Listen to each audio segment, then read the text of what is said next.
Live from the Taylor's Strength Bunker with your hosts, the Strength Director Danny Taylor and Thomas Ronald Wakin. Gentlemen, the bar is loaded. And we're back. This is The Bar is Loaded. I'm Danny Taylor. Thomas Regan. In this episode, we're talking to you about powerlifting program and hopefully keeping up with this season of episodes. I think we're spoiling you rotten, to be honest, Thomas. Yeah. We are doing a 10-season episode. Premieres every Monday at 7 on YouTube. Can't call me tongue. On YouTube. So make sure you get over there, hit subscribe, hit the bell, and all that crap. Leave a comment. You know what? Just watch it live and join us in the chat because it's been a laugh, hasn't it? Yeah, it's fun. Some of the comments. Everyone's getting terrored. People who aren't even on the show are getting terrorized. So at least join for the bants. Yeah. Powerlifting programming. So this one's quite a specific one, and I love it because I'm biased. I started pretty much as a powerlifter. I spent the vast majority of my career lifting as a powerlifter. Although I've not tried that many different programs, but this is where you come in. This is your episode, isn't it, lad? Yes. You are the program hopper. I love programs. Right, just a quick one then. Off the top of your head, how many different powerlifting programs have you done? Powerlifting? Okay. Yeah. Powerlifting. So, like, yeah. Okay. So at the very least, like, they help you. Like, you've done it with the purpose of improving your powerlifting, or why you've been training for, like, comp or something. Go on. Okay. So I've done 5x5 starting strength. Haven't we all? I've done Johnny Candito's 6-week powerlifting program. I've done 531, which was my main one that I used to do all the time.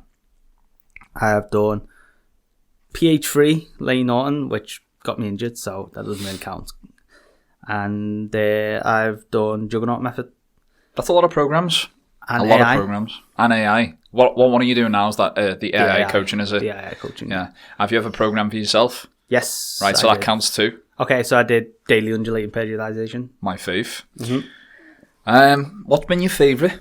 What's been the most effective? All right, they're two different questions, I think. Yes. What's been your favourite? My favourites? Yeah. 531. 531. Linear. It's dead easy. Beginner, intermediate, anyone can do it. Yeah, it's bang on. I think everyone has had a little bash of 531 at this point. Yeah, boring but big. Perfect. One of my absolute favourite and go-to programs when I first started getting into powerlifting, that's what I started with. 531. 531, yeah. And then I'd done a cycle of strong lifts to improve my squat, which sent me squat through the roof, by the way. So those two for me, the 531 and the 5x5 strong lifts by Medi, were my absolute go-tos, and I'd still recommend them today, and I still use them in my programming today. Yep. The methodology of it. My when I was doing daily undulating periodization, my hypertrophy part of it was always 5x10. Okay, I like that.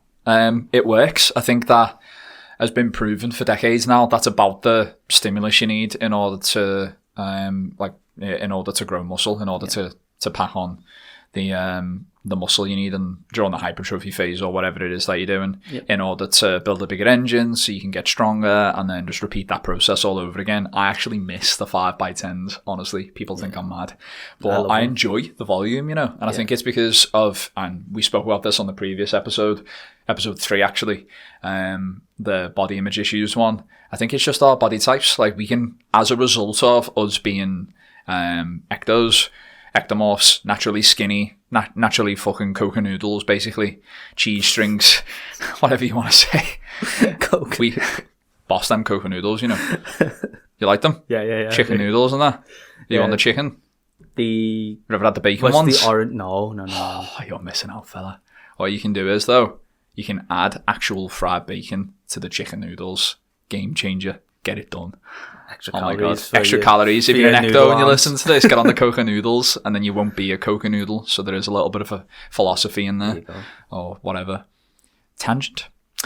What's 5x5 entail? Because this is one of the most basic and most popular programs out there. This is something that all coaches will use methods of in their programming. Something that we use personally when we train. You see it even in fucking Olympic weightlifting across multiple disciplines.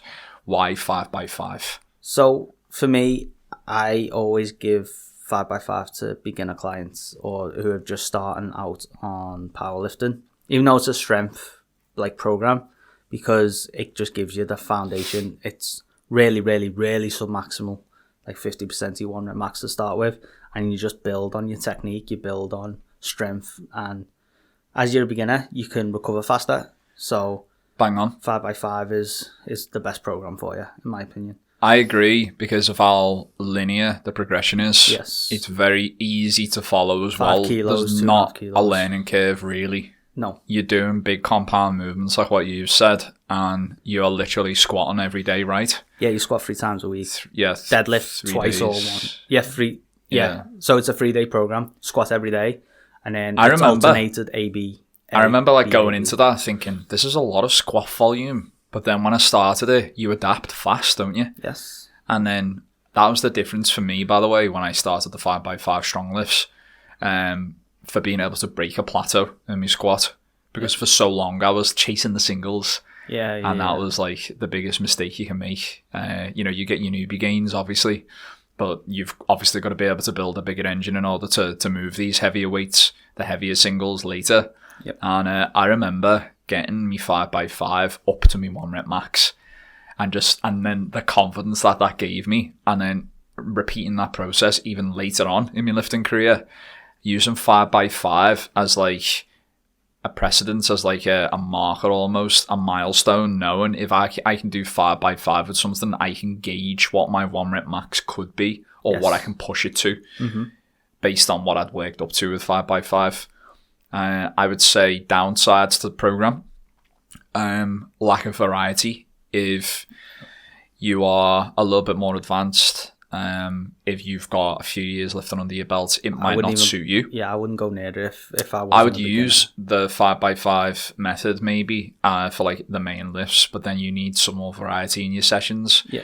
Obviously, as you start to get stronger, you build more muscle mass, you can develop imbalances and weaknesses in certain areas, in particular single limb, all at one side of your body compared to the other. This is where you need to add variety into your sessions, I believe. And this is something that we do with our programming now. By the way, like following these programs and studying them over the years has allowed me to take the best of them all, almost, and then develop my own.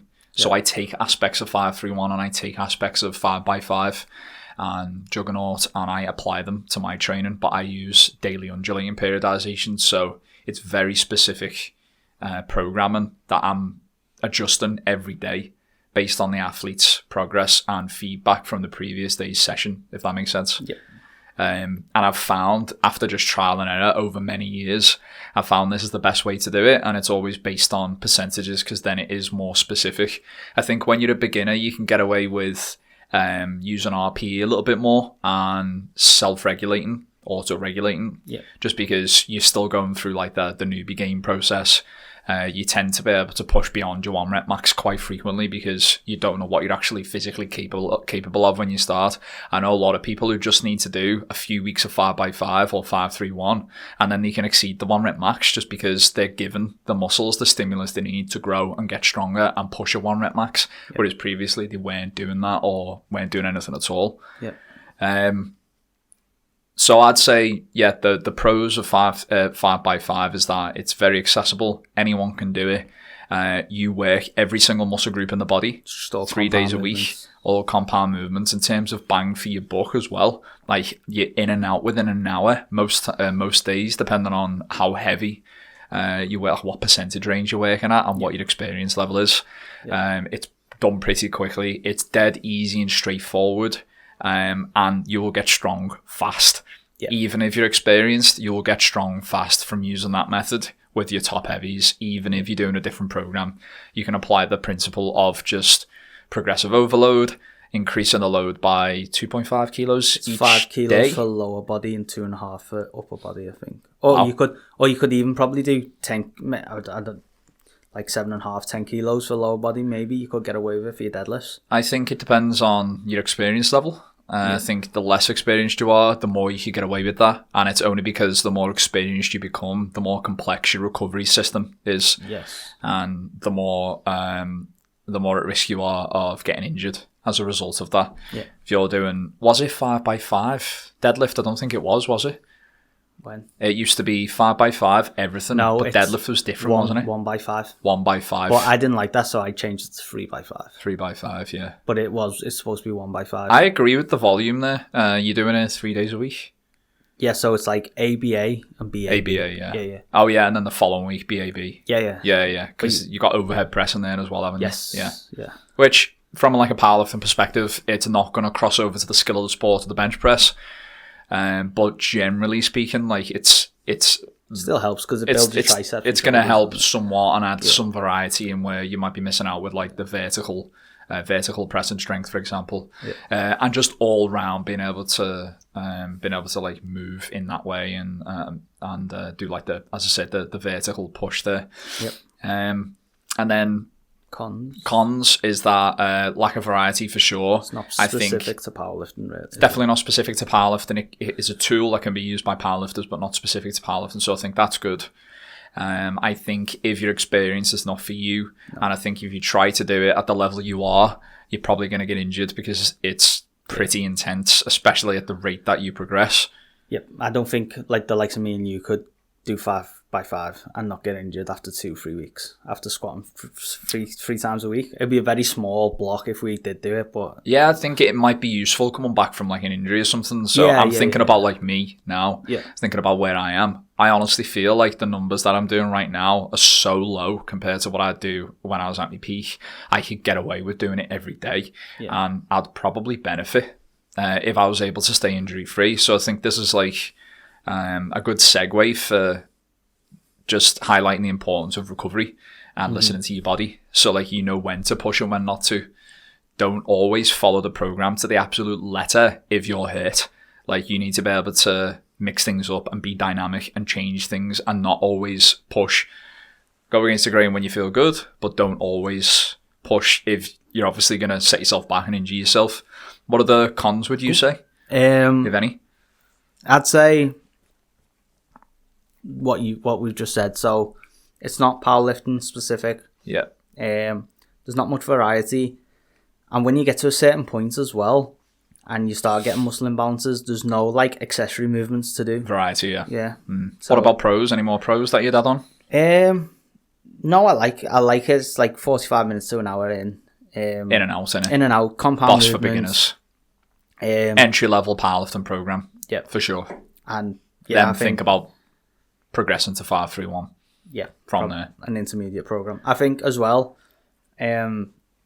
What would you say, like the time of it, like 6 months to a year to stay on 5x5? Depending on your experience level, I would say for a beginner, 6 months. 6 months. I would say if you're any more experienced than that, or you come back from injury, 3 months or less. Yep. And then you just kind of gauge it from there. Yeah. So after lockdown, you could come in and do 5x5, like a little short block. Yeah, I'd recommend, but like start extra light.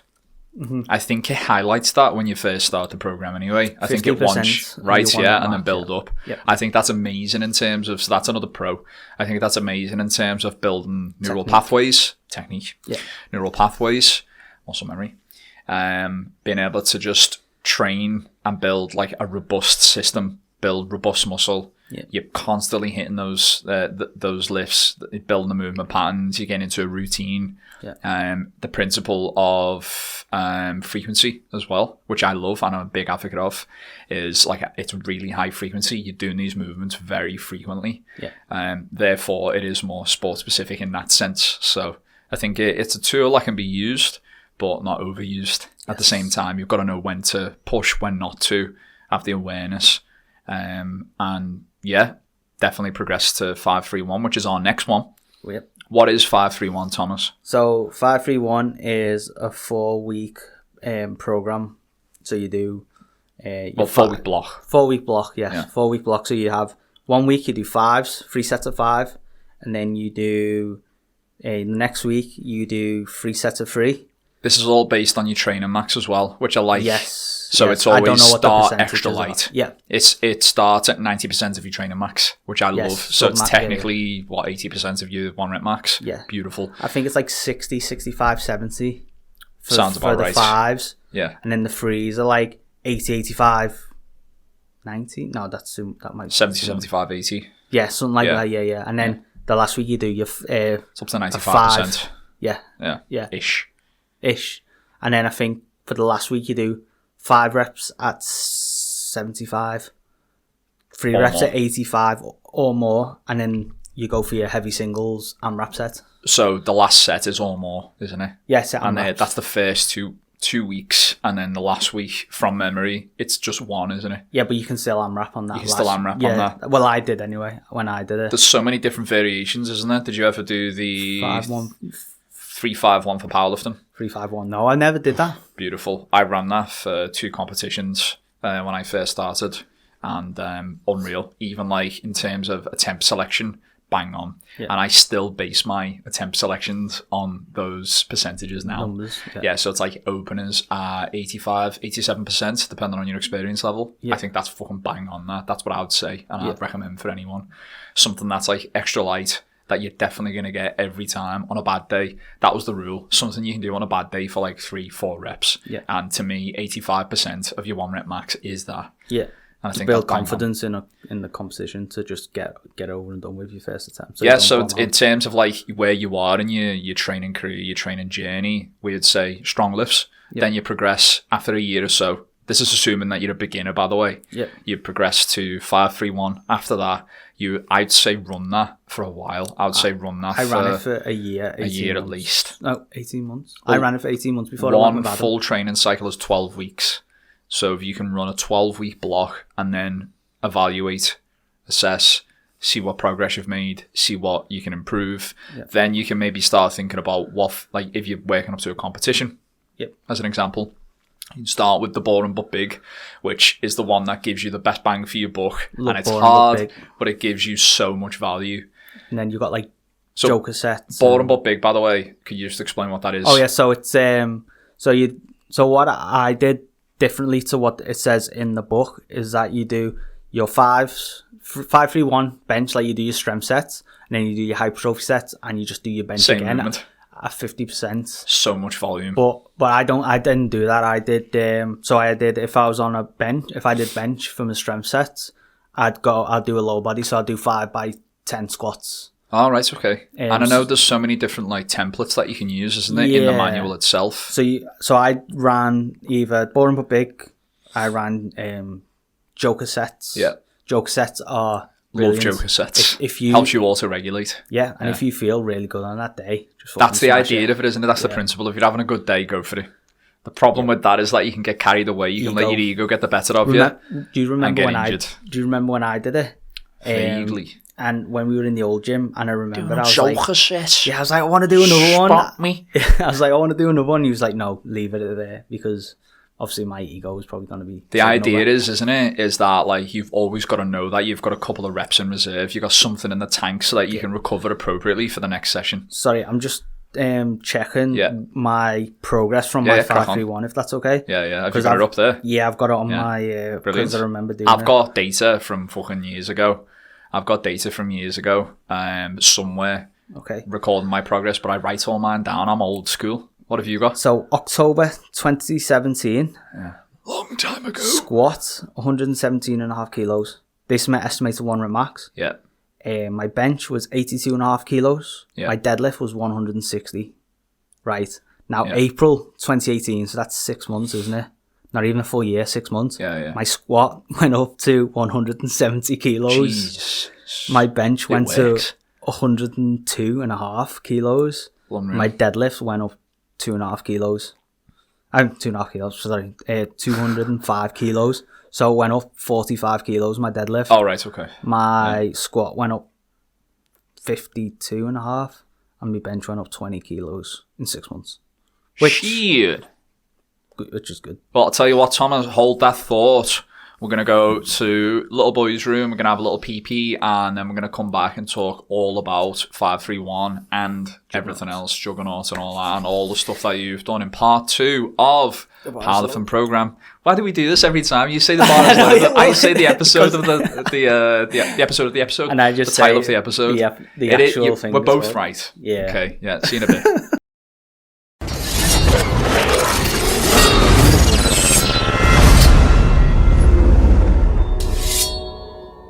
And we're back. It's part 2. Me and Thomas went for a little pee-pee. We never do, actually, do we? Scott's just changing the batteries. But, you know, we've just got to have fun. Let's pick up where we left off, because you were touching on something quite profound about the different varieties of... Not different varieties, different styles and templates of 531 and your experiences. So, should we pick up? So, I said about Joe cassettes, didn't I? Said about Joe cassettes, and what to do and what not to do. Not push when you're feeling good. Great for auto-regulation. Probably better for beginners than experienced lifters, where you don't need specificity. Yes, and those first sets last. First set last. Explain that, please. So first sets last. Pyramids. It's all coming back now. If I remember, first sets last, you do your last set, whatever you AMRAP it, you AMRAP that last set, and then you go back to your first set and AMRAP that one. Beautiful. I think it's such an effective way to pack on strength, muscle, and in number 1 is like improve your work capacity as well. Yeah. I remember doing that, and I remember doing the first set last on a really heavy week. Yeah. And I remember bashing out like fucking 7 or 8 reps, and then having the confidence, like knowing that I've got so much more in reserve here, and I'm close to me working max. So when I do the 5-3-1 week, I'm going to fucking ace it. I'm going to destroy it. Yeah. And in terms of like building my robustness and like resilience, and the frequency was good as well. I think I was training. You can choose different days as well. So we didn't mention that, did we? You can do 3, 4 or 5. Oh no, sorry, 2, 3 or 4. Yeah, I did 4 days. Love the 4s. And I think our body types allow that. Yeah. But I love that. It just gives you a fucking solution regardless of what. No excuses. Right, yeah. So if you really can only do 1 day a week, it gives you a template. If you can only do 4 days a week, it gives you a template. Yeah. If you like variety, then it gives you the Dave Tate template. Yes. Was it Dave Tate? It's Dave Tate. Elite FTS? Yeah, that's not Jack and Tan, is it? No, that's Mark Bell. Oh, is it? Yeah. I don't know then. What's it called? The triumvirate. Triumvirate. The triumvirate. Yeah. Like that's where you do like push, pull, and something else. It'd be like push, pull, supersets and stuff, or then it'd be like push, pull. I think so, but I think I must have read. Well, I did it wrong then. So because I did it like you do your normal workout. Yeah.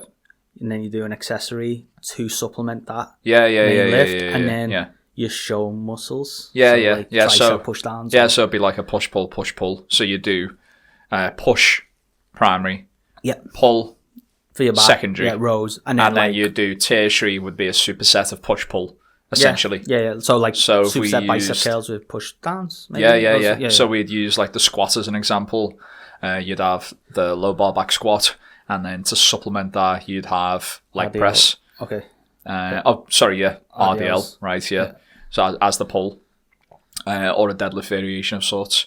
And then you'd have some single limb work as a superset, like lunges or Bulgarian split squats, and like, I don't know, good mornings or... Calves. But like, it allowed you to kind of... build your own session almost. You could take, and it had lists of accessories in there that you could just go, oh yeah, I'll put that in there. That's appropriate to me.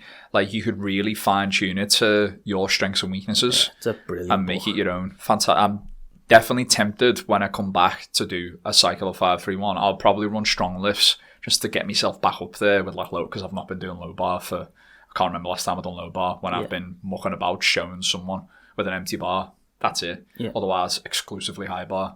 So I'll probably run 5x5 just to get bump myself back up there for a few weeks.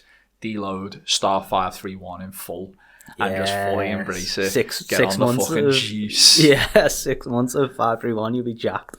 Jacked and tan. Mark Bell, not Dave Tate.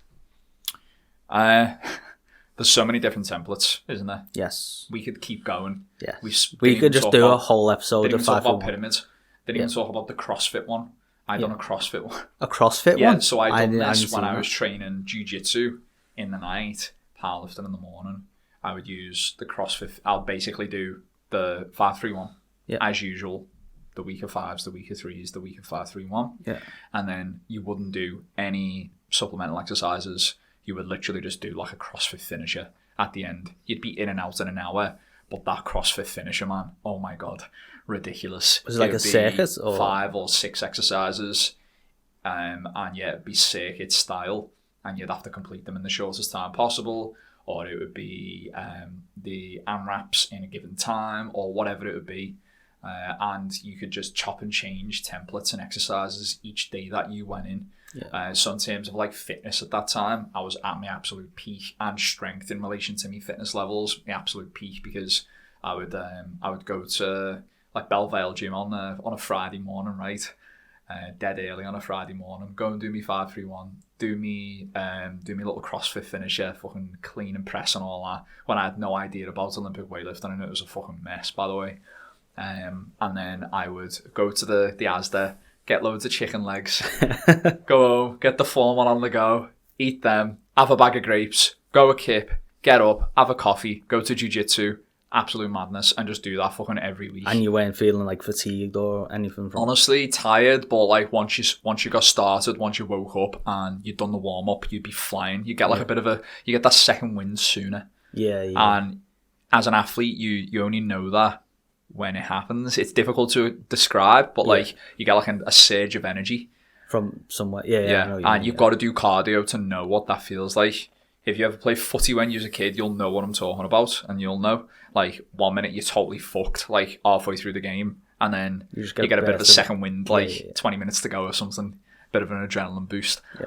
And that's kind of the way it went for me for a while. And I think there was some mad stuff that I used to do which led to injury, and in hindsight, I wish I was a bit more conservative and thought there was a bit more thought process in there in terms of how I structured me sessions, because I was not eating enough for a start. So that's something we didn't even talk about, by the way. If you are going to be doing these programs, make sure surplus. You're eating enough to get the desired effect from the program. If you want to get stronger, you've got to eat more. If you want to get bigger, you've got to eat more. You can't do these programs in a deficit. No, definitely you're going to get, like me, you're going to get injured, or you're going to hit a wall very quickly, and you're not going to be able to progress anymore. Yeah. What's next?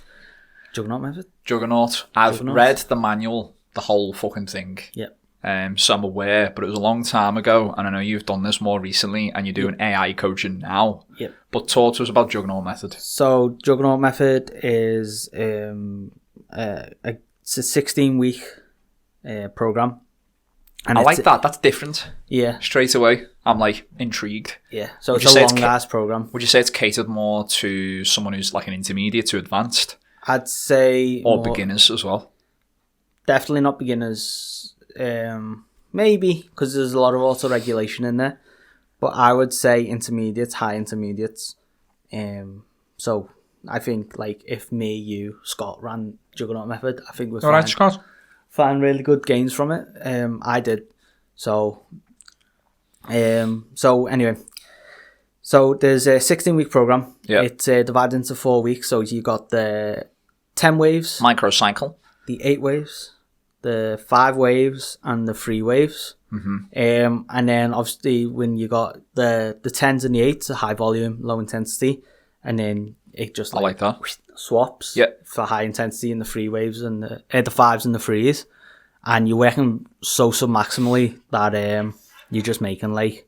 I love the principle of training submaximally for a long period of time. So if you are a powerlifter and you're following a program, that is the philosophy of the program. Not always trying to push a 1 rep max, but trying to work optimally for a long period of time. You're going to be a great athlete. You're going to be able to really push your 1 rep maxes when the time is right and when it's appropriate to do so. You don't get injured. You build long-term sustainable gains. Yes, brilliant. Boom. Yeah, and that's the best way to program. Fucking pen drop. Yeah, it is the best way to make Not gains. dropping my coffee. So like... Sorry, go on. No, I think you're totally spot on. Thanks. Like, if you're trying to hit 1 rep maxes all the time, forget about like you're a fool. Yeah, exactly. You're a fool. Yeah, you're a fool. So yeah, you work very submaximally. And then you can then do a powerlifting like taper. What's it called? Not a peak phase.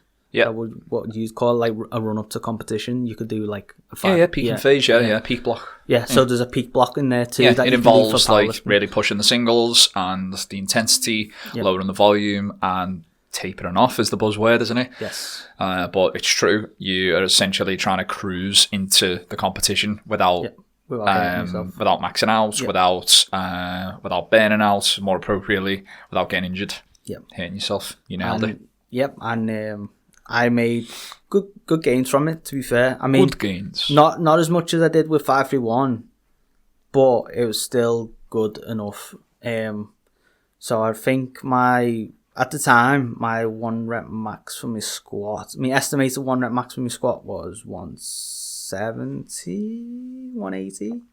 Yeah, I think, and then it only went up to like 190. So it only went up to 10 kilos. Yeah, but you've got to take into consideration that at this point you're already well trained. So you already had a few years experience under your belt. You'd ran many successful cycles of 531. You'd done strong lifts. You'd been training generally as well. Yeah. So maybe if you'd started at the time that you started 531, you would have progressed at the same rate. You'll never know because you can't go back and you can't take it away. You can only try this with clients really to see what works best. Yeah. I think, like, disclaimer, all of these will work to an extent, but depends on the context of your training journey. Like, where are you at? What are you trying to get out of this? What's your experience level like? How injured are you? Like, are the rate you're working at now, is that representative of your current strength level? Take me, for example. The sort of numbers I'm doing now is nowhere near what I'm actually physically capable of. Yeah. But you only develop that awareness once you have been in the game for a while and you're experienced enough. Otherwise, definitely invest in a coach, someone who can look at you critically, or even just, I know you're doing AI coaching now where you can submit feedback and then they'll make adjustments for you. To the program, Right, yeah. So even something like that where you've got some direction and not 100% control, but you can still also regulate to an extent. Yeah. But you've got someone just giving you critical feedback and analysis to allow you to improve and grow and get better and avoid injury, more importantly. Mm-hmm. And I remember doing it with my one of my clients. And he was like a low intermediate, so he's been powerlifting for a bit, and then Juggernaut Method. I did the Juggernaut Method, yeah. And I think his squat went from his deadlift went from like estimated 355 pounds to 405, I think. So maximally as well. Unreal. So that's like 25 kilo. It's ridiculous. Gain. Yeah. So it worked for him. But maybe because of my experience level, it didn't work as well for me. There's so many variables to take into consideration when you're a coach and when you're a lifter as well. Yeah. There's just so much.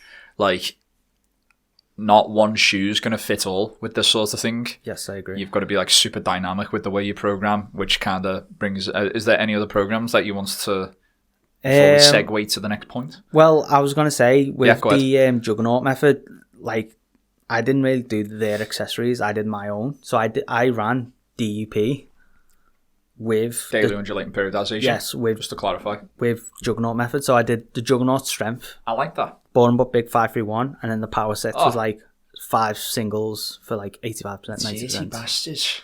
Yeah, the best from them all. All right. Quick fire then. Pros of the Juggernaut Method. You work submaximally. Boom. There's a variation of high volume, low intensity, and then high intensity, low volume. Nice. The frequency is quite good too. I like that. 3 or 4 days a week. To getting stronger, by the way. Yep.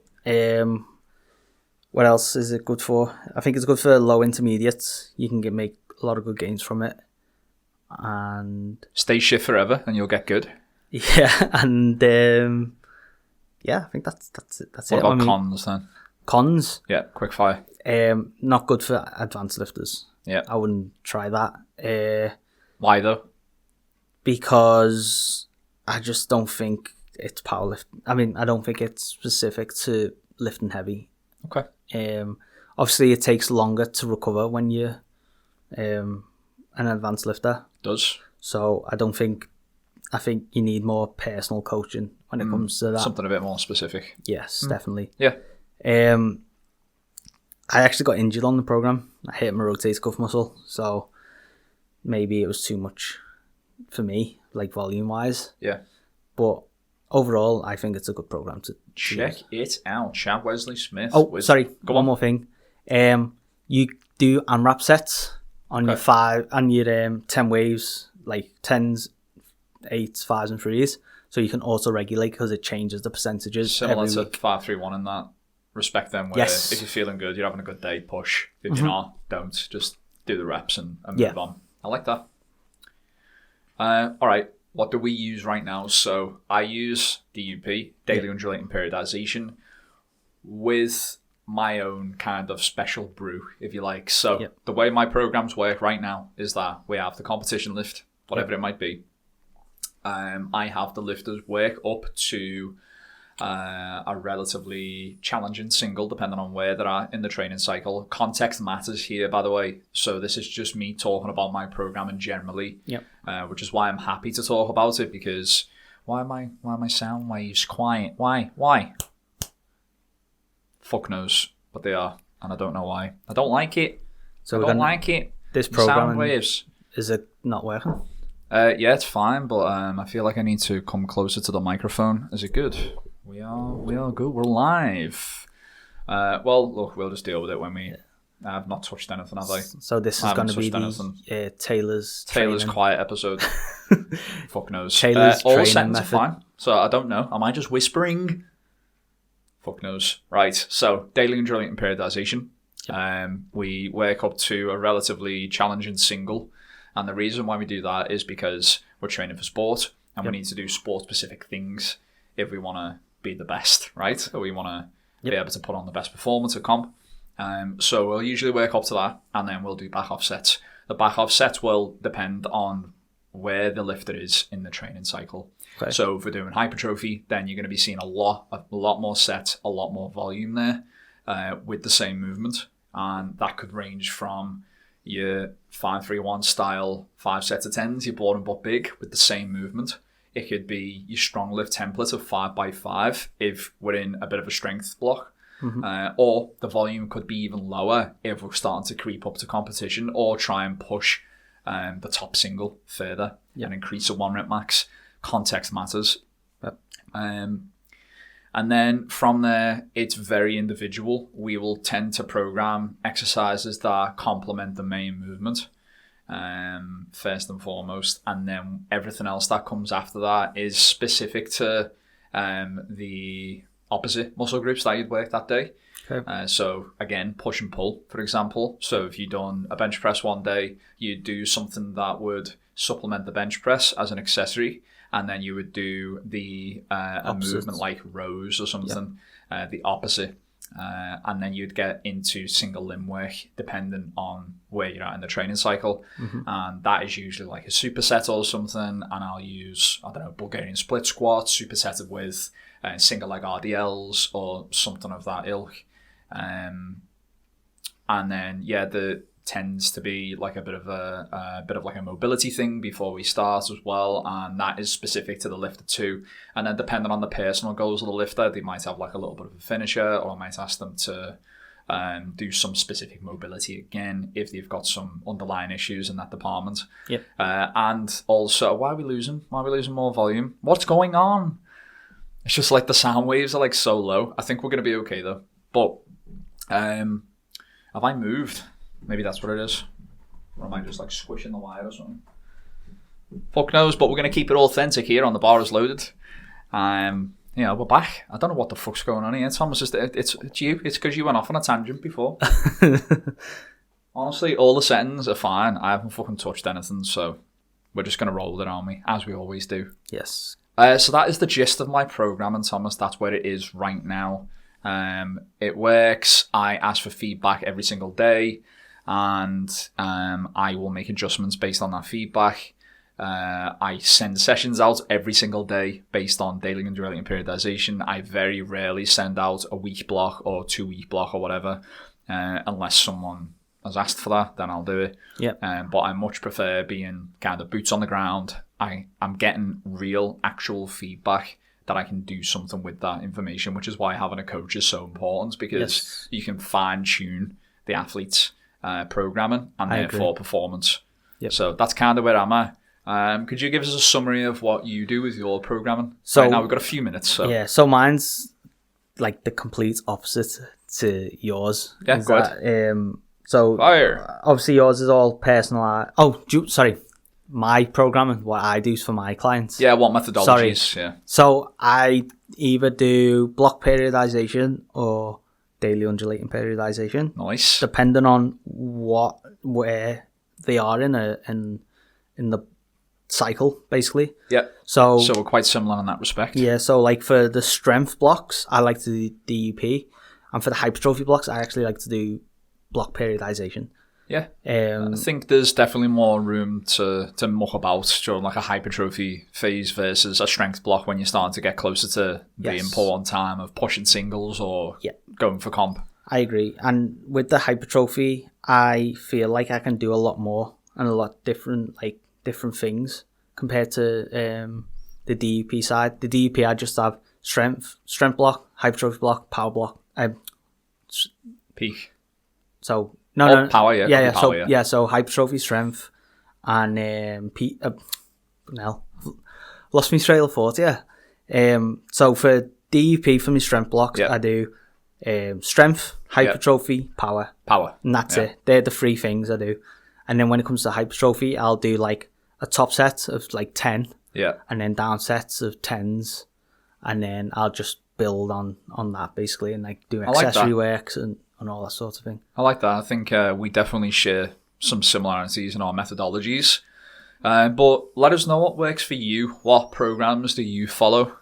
Obviously, we've followed a variety of programs over the years. Maybe there's one or two that we've not mentioned there. I know there's AI coaching. There's the Cube method, the Brandon Lilly. That's meant to be pretty tough. People use Texas Method, Smolov. There's so many different programs out there now. The German volume training, which I kind of did.